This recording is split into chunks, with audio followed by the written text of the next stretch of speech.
Ali Monroy here with Jake Shapiro after Colorado's incredible win against Utah to win the Pac-12 South. Jake, what were your thoughts on the game? Well, a lot of people look back at this field and think 62-36. I think 27-22 is going to be one people remember for a long, long time. This game, hard fought. Neither team really wanted to win it. Maybe Colorado's defense was the only unit that actually wanted to win this game. It's hard to describe what happened here at Folsom Field tonight. The fans were just out here, 52,000, the first sellout since 2008. There are so many amazing moments from tonight's game. A guy like Tedrick Thompson, a guy like Sefo Liufau, these seniors that rebuilt the Colorado Buffaloes program are the ones that lead them in the Rumble in the Rockies and lead them to the Pac-12 South title. What were your thoughts on the defense? The defense had a huge role in tonight's game, like you said earlier, creating so many opportunities for the Buffs to succeed when the offense was falling short. What were your thoughts on them overall? Allie, the stat of the year, 24 offensive touchdowns allowed by this defense, or 23, and 24 turnovers forced. So the Buffs defense has forced one more turnover than they've allowed touchdowns this entire regular season. That is incredible. That stayed true tonight. They only allow one touchdown very late in the contest. Didn't really affect the game too much. And all the turnovers they got, except maybe that first Tedrick Thompson one that was at the end of the first half, were so meaningful, really changed the course of the game, let Colorado take momentum back, and give Sefo Liufau a chance to connect with Shea Fields out in the corner of that end zone. So what were a few players that stood out to you besides Tedrick Thompson and Sefo Liufau? I think Shea Fields looked pretty good at times. Devin Ross kept the offense going. The defense in general looked amazing. Josh Tupou really early in this game was terrific. Ryan Moeller had his hand in on both of those fumble involvements, as I like to call it. Rick Gamboa in there as well.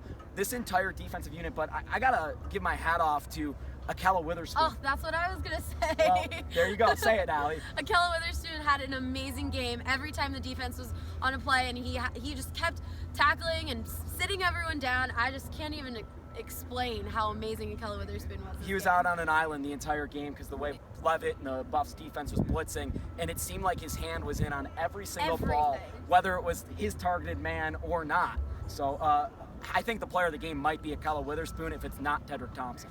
I agree. I think Devin Ross did a great job too. He was the one who was really out on the field. I didn't see that much action from Shea that I wish I did, but Devin for me stood out in the offense besides Sefo Liufau. What were a few things that the Buffs offense needs to do against Washington next week that you didn't see happen this week? Buffs are playing in Santa Clara next Friday. That means they're playing in the Pac-12 championship game.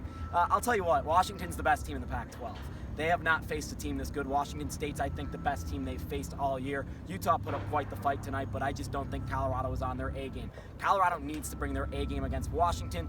It's probably as tough as the Michigan game, and they need to get their fork and knife ready because they got to feed Phil Lindsay. And that's something they didn't do tonight. I don't know if it was an injury or what it was, but Phil Lindsay is the star of this offense in terms of what they need to do and importance, and he just wasn't there. It was basically like, Earth playing without its sun. It was just, they're trying to rely on Alpha Centauri, and they just couldn't do it. It didn't work out so much, but still, stellar win. It was.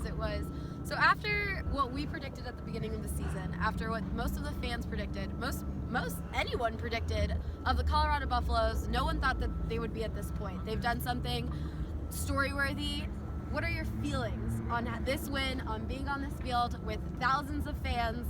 What are your feelings on this game? You, nor I, nor any other media out here on this field, nor 52,000 people, or anyone in that football program, maybe except for a few guys, really thought that they could do what they just did. They're 10-2. They're going to the Pac-12 title game. They go worst to first in the Pac-12 South. There's no justice I can put in words. There's no justice you can put. What they did this season and what they've done and what they're continuing to do, probably going to play for the Rose Bowl, depending on how that Pac-12 title game plays out.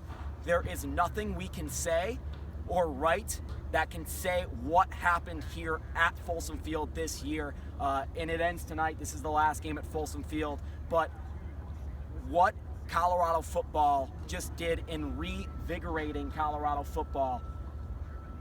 As someone who grew up in Boulder, I never thought I would see it like this again. And Colorado football, as I look up at the national championship 1990 sign up here to my right, that's not out of the realm again. You know, when I started covering the Buffs a year ago, I never thought I'd cover a Rose Bowl. I never thought I'd cover a national championship. This year I'll probably cover a Rose Bowl. This year, or in the next few years, national championships out of the question. So what Colorado football just did in 1 year is so story-worthy, so mythological that there aren't words for what they did. I agree. I came from the East Coast and never did I come to Colorado thinking, oh, what a huge football school. I never compared them to Alabama, Notre Dame, and what they did this year has been incredible to cover. Is the rise real? The rise, as my friend and our coworker Ted Chalfin says, the rise is surreal. To catch more of our BSN content, be sure to go to bsndenver.com. For Jake Shapiro, I'm Allie Monroy, BSN Buffs.